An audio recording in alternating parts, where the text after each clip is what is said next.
अध्यक्ष 90 में बनी, पहला निर्णय मुझे मुख्यमंत्री बनाने का हुआ है राजस्थान का।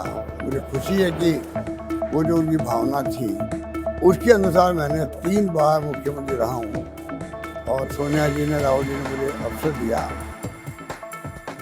तो सुना आपने, सीएम साहब को अपने पुराने दिन याद आ गए। कह रही हैं सोनिया जी ने मुझ पर विश्वास जताया और मुझे सीएम बनने का मौका दिया। 3 बार मुझे सीएम बनाया। सीएम साहब यही नहीं रुके, कह रही हैं मुझे गर्व है कि मुझे चुनने का जो निर्णय लिया गया मैंने उसी अनुसार ही काम किया। मैंने कोशिश की कि उनके विश्वास पर मैं खरा उतर पाऊं। पहले सुनिए आखिर गहलोत ने इसके अलावा क्या कुछ कहा। 25 साल के अनुभव, जो पहला सिलेक्शन सोनिया गांधी जी ने अध्यक्ष बनने के बाद में मेरा किया था, बड़ा डिसीजन भी लिया। अगर कांग्रेस अध्यक्ष बनने के बाद 98 के अंदर अध्यक्ष 90 में बनी, पहला निर्णय मुझे मुख्यमंत्री बनाने का हुआ है राजस्थान का। मुझे खुशी है कि वो जो उनकी भावना थी उसके अनुसार मैंने 3 बार मुख्यमंत्री रहा हूँ और सोनिया जी ने, राहुल जी ने मुझे अवसर दिया। तो मैंने एक एक पल मेरा ज़िंदगी का लगाया है गरीबों की, दलितों की, पिछड़ों की और प्रदेशवासियों की सेवा में।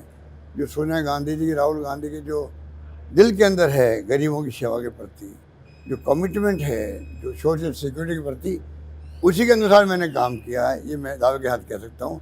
इस बात का मुझे गर्व है कि आज मैं उनका व खड़गे साहब का जब भावना सुन रहा था तो मुझे याद आ गया पहला निर्णय जो मेरे बारे में हुआ था।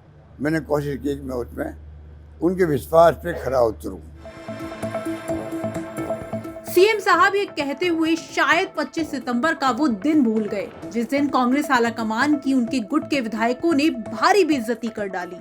हालांकि सीएम साहब तो कह रहे थे उन्हें तो ये पता ही नहीं कि ये सब कैसे हो गया, लेकिन ये तो सबको पता है कि उस दिन की घटना का मास्टरमाइंड आखिर कौन था।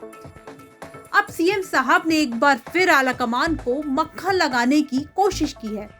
कयास लगाए जा रही है कि राष्ट्रीय अधिवेशन के अंतिम दिन गहलोत और पायलट को लेकर आलाकमान कोई फैसला ले सकता है। तो क्या ये उसी डर का परिणाम है कि सीएम साहब कांग्रेस आलाकमान की तारीफ में कसीदे कर रहे हैं और साथ ही अपने मुख्यमंत्री बनने की बात का जिक्र भी कर रही हैं। सीएम साहब का इशारा साफ है, मामला 2023 के विधानसभा चुनाव का जो है। माना जा रहा है कि अधिवेशन के आखिरी दिन पायलट को बड़ी जिम्मेदारी मिल सकती है। साथ ही कई लोग तो ये भी कह रहे हैं कि आलाकमान गहलोत की त्रिमूर्तियों को लेकर भी कोई फरमान जारी कर सकता है। अब इस अधिवेशन में पायलट को क्या जिम्मेदारी मिलेगी, ये देखना बेहद दिलचस्प होगा। साथ ही ये देखना भी दिलचस्प होगा कि क्या हर बार की तरह सीएम साहब आलाकमान पर अपना जादू चलाकर अपने पक्ष में ही फैसला करवा लेंगे। आपका इस मुद्दे पर क्या कुछ कहना है, कमेंट बॉक्स में हमें अपनी राय बता सकते हैं। ब्यूरो रिपोर्ट, राजस्थान तक।